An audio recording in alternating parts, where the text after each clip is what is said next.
మనం దేవుని కార్యాలను నిర్లక్ష్యం చేశాం. మన ద్వారా జరగవలసిన కార్యాలు, దేవుని కొరకు మనం చేయవలసిన వాటిని మనం నిర్లక్ష్యం చేశాం. అందుకే మనకి ఇలాంటి పరిస్థితి వచ్చిందని వెతుక్కోవటానికి అన్యులకి ఏం తెలుసు? విశ్వాసులకు తెలుసు ఆ సంగతి. విశ్వాసులకు శ్రమ వస్తే, విశ్వాసులకు సమస్య వస్తే, విశ్వాసులకు శాపం వస్తే వాళ్ళు ఆలోచించేది ఇది: ఎక్కడ మనం తేడా పడ్డాం, దేన్ని బట్టి దేవుడు మనకి శ్రమను అనుమతించాడు అని నిజంగా దేవుని వాక్యం ఎరిగిన విశ్వాసులు ఖచ్చితంగా పరిశీలించుకుంటారు.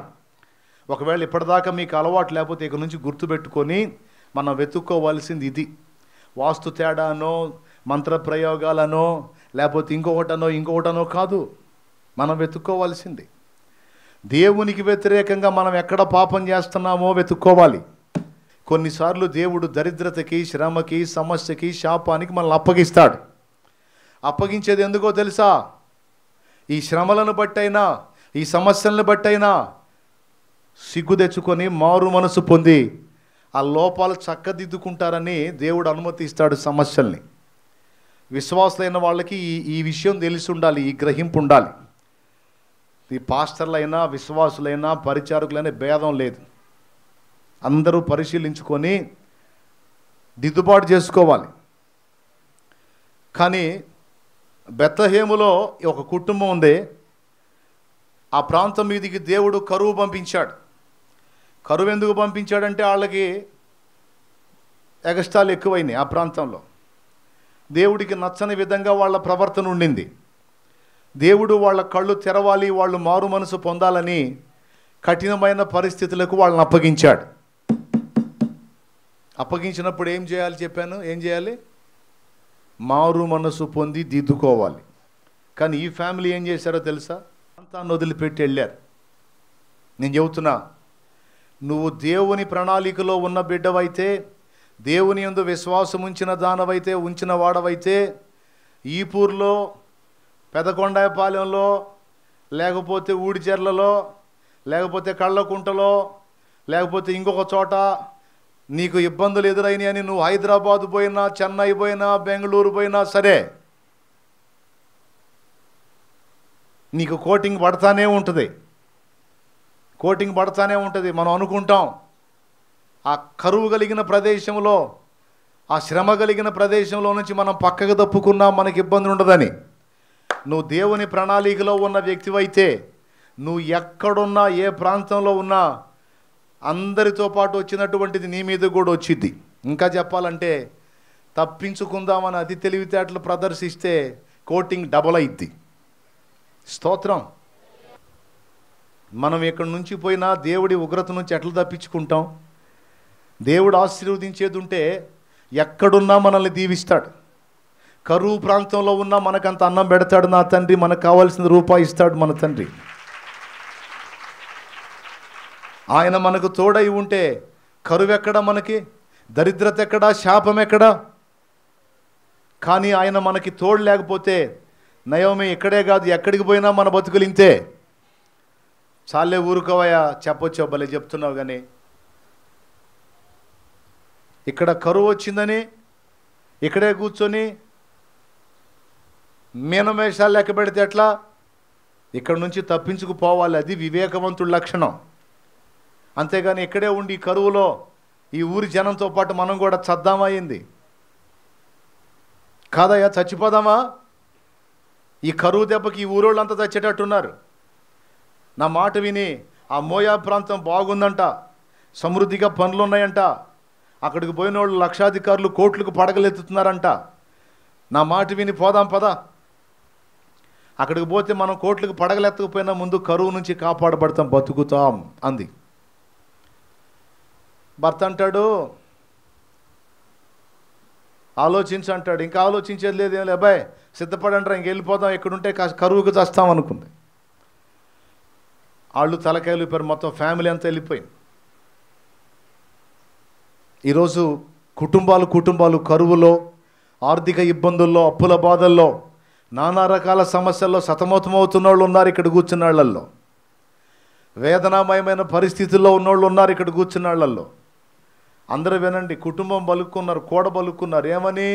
మారు మనసు పొందుదాం, సరి చేసుకుందాం, సరిదిద్దుకుందాం, ఈ ఊరు ఎట్ట తగలబడుతుందో తర్వాత ముందు మనమన్నా దేవుని వైపు మళ్ళుకుందాం అని కూడా పలుక్కోలా. ఈ ఊరి దరిద్రతలో నుంచి బయటపడదాం, మనమన్నా బతుకుదాం అని బయటపడ్డారు. వాళ్ళు అట్ట కూడా పలుక్కున్నారు. వాళ్ళ ఐక్యత మారు మనసుకు తీసుకురాలా. వాళ్ళ ఐక్యత దేవుని శిక్షణని తప్పించుకునే దానికి నడిపించింది వాళ్ళని. వాళ్ళు అక్కడి నుంచి పక్కకి వెళ్ళిపోయారు. వెళ్ళిపోయి ఆ మోయా ప్రాంతంలో స్థిరపడి వాళ్ళు ఫ్యామిలీ మీటింగ్లు వేసుకుంటుంటారు కదా. ఎట్లనో ఇక్కడికి వచ్చిన తర్వాత బతికి బయటపడ్డం, లేకపోతే ఆ కరువులో మరి వాళ్ళు ఉన్నారో సచ్చారో. ఎవరు ఆ ఊరోళ్ళు? మనోళ్ళు ఆ ఊళ్ళో ఉన్నారో సచ్చారో. కొంతమంది ఆ దేశం తిరుగుతూ ఉంటారు. వీళ్ళు ఆ దేశం తిరిగి కూడబెట్టేదంటే ఊళ్ళో ఉన్నోళ్ళు ఉన్నసాటే ఉండి హాయిగా బతుకుతూ ఉంటారు. దేవునికి స్తోత్రం. కొంతమంది దేశ దిమ్మర్లా తిరుగుతూనే ఉంటారు, కానీ ఏముండదు. ఆశ్చర్యం చెప్పనా, తిరిగి మళ్ళీ ఊళ్ళోకి వచ్చి ఊళ్ళో అప్పులు పెట్టుకుంటుంటారు, ఊళ్ళో వాళ్ళ దగ్గర అప్పులు తీసుకుంటుంటారు. ఇది ఒక విచిత్రమైన జీవితం. ఇట్లాంటి వాళ్ళు ఉన్నారు. ఒకవేళ ఎవరన్నా ఉంటే సరి చేసుకుంటారని చెప్తున్నాను నేను ఈరోజు. వాళ్ళు అనుకున్నారు మన ఊరు వాళ్ళు చచ్చి ఉంటారు నాకు తెలిసి. మనం ఇక్కడికి వచ్చాం కాబట్టి బతికిపోయాం, ఆ కరువు తప్పించుకున్నాం. ఆ ఏదో నువ్వు అంటున్నావు కానీ నయమే, మనం ఎక్కడున్నా దేవుడు వదలడే పిచ్చిదానా. మనం ఒక్కళ్ళమే బతికిపోయాం, వాళ్ళందరూ చచ్చిపోతారు అనుకున్నావా? ఇశ్రాయేలీలో దేవుడైన యెహోవా ఎంత క్రమశిక్షణగా ఉంటాడో అంత కృపగలవాడు కూడా. తన ప్రజల్ని నాశనం చేసేవాడు కాదు. కోపం వస్తే దెబ్బ కొడతాడు, మళ్ళీ దగ్గరకు తీసుకొని ఆదరించి ఆశీర్వాదానికి వారసులుగా చేస్తాడు, కానీ పూర్తిగా నాశనం చేయడు. పిచ్చిదానా, నువ్వు అనుకుంటున్నావు మనమేదో ఇక్కడ వచ్చి బాగున్నాం, బాగా బతుకుతున్నామని. ఏమో చెప్పలేమని అన్నాడు. అనుకున్నట్టుగానే అన్నోడు ఆయన మళ్ళీ తీసుకొనన్నా పోయాడు. ఆయన బోలా ఎందుకు? Naomi government. భర్తకి ధైర్యం లేదు, పిల్లలకి ధైర్యం లేదు.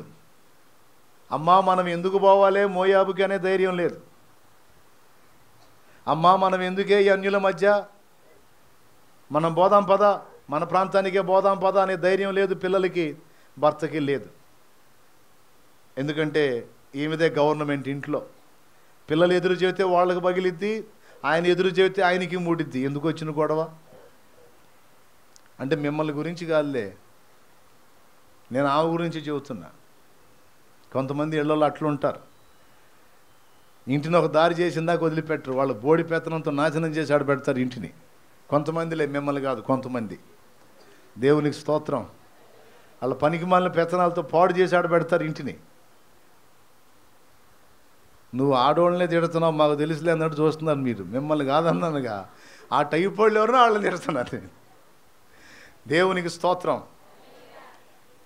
సడన్గా ఏం జరిగిందో ఏమో, నయోమి భర్త కన్ను మూశాడు. ఆ కన్ను మూసినప్పుడైనా అయ్యో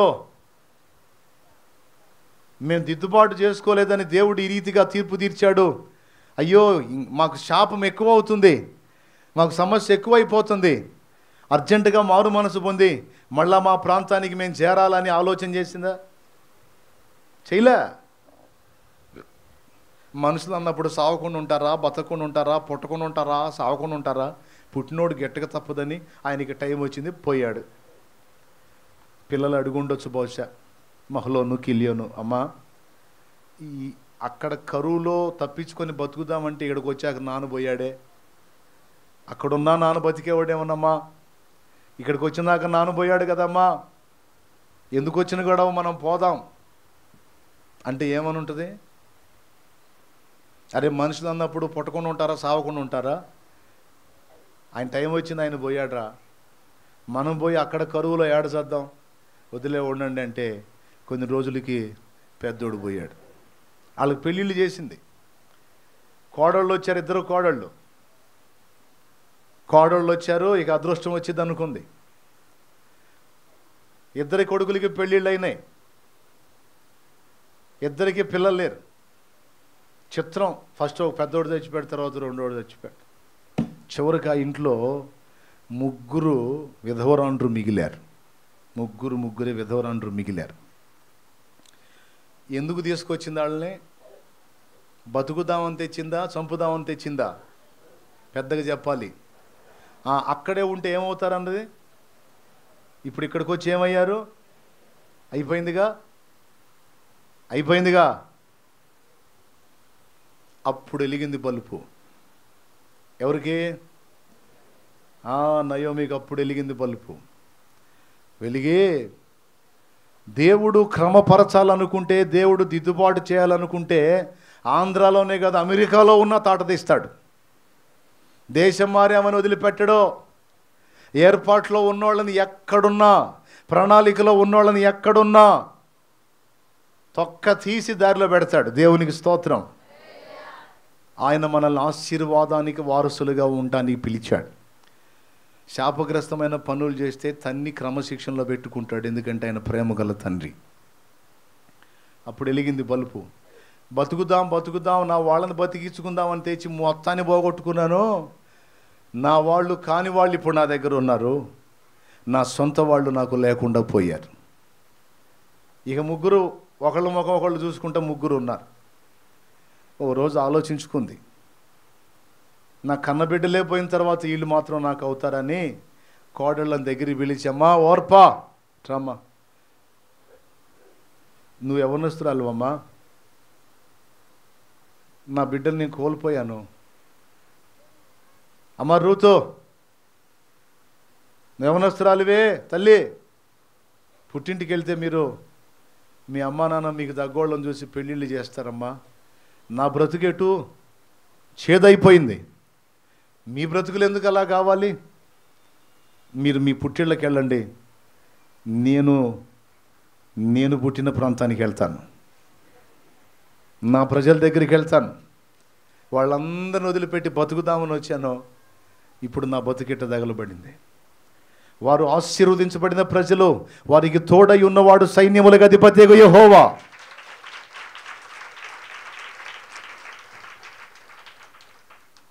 నేను వారి యొద్దకే చేరతాను, అక్కడే సమాధి పొందుతాను, మీరు వెళ్ళిపోండి మీ పుట్టిళ్ళ కంటే. ఓర్ప ఈ మొక్క ఎప్పుడు అంటదా అత్తని ఎదురు చూస్తుంది. ఒక్కసారిగా అత్తమ్మను పట్టుకొని కగులించుకొని, అత్తమ్మా కూతురునిగా ఆలోచించావా నన్ను, నువ్వు అత్తవ కాదు అమ్మవి అని గట్టిగా ఒక కిస్ ఇచ్చేసి తుపాకి కూడా దొరకకుండా అదే పోవటం. పోయింది ఓర్ప. స్తోత్రం. ఎప్పుడైతే నయోమి మారు మనసు పొందిందో చూడండి, దేవుడు కార్యం మళ్ళీ మొదలైంది. శాపానికి అప్పజెప్పిన ఆయనే, దరిద్రతకు అప్పజెప్పిన ఆయనే, అవమానాలకు అప్పజెప్పిన ఆయనే, ఆశీర్వాదానికి ఐశ్వర్యానికి ఘనతకు అప్పజెప్పిన ఆయనే. దేవునికి స్తోత్రం. ఎప్పుడైతే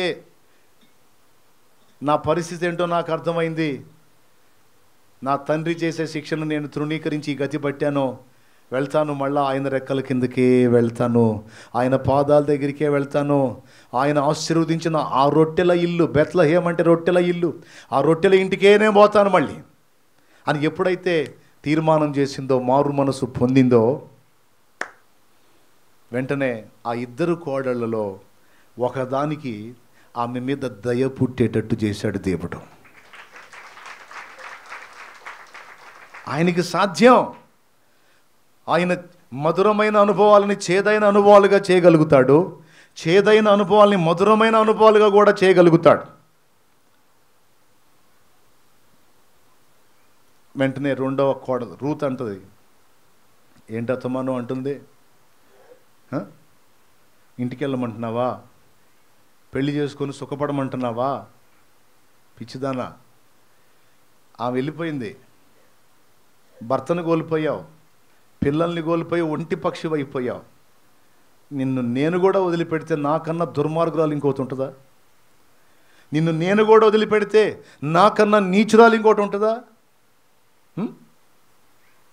మరణమే తప్ప నిన్ను నన్ను వేరు చేసేది ఏది ఉండదని గుర్తుపెట్టుకో అత్త. నువ్వు నాకు అత్తలాగా చూస్తున్నాను అనుకున్నావా? నువ్వు నువ్వు నాకు అమ్మవమ్మా అందే. నువ్వు నాకు తల్లివమ్మా. నేను ఎప్పుడో తీర్మానం చేసుకున్నానమ్మా, నువ్వు నాకు అమ్మవి. నువ్వు నన్ను వదిలి వెళ్ళిపో అనే మాట అనొద్దు. చావు తప్ప మనల్ని ఏది కూడా వేరు చేయడానికి లేదు. నీవు వెళ్ళే ప్రదేశానికి వస్తాను, నీవున్న చోటే నేను ఉంటా. నీవు సేవించే దేవుడే నా దేవుడో. నీవు సమాధి పొందే స్థలములోనే నేను కూడా సమాధి పొందుతాను.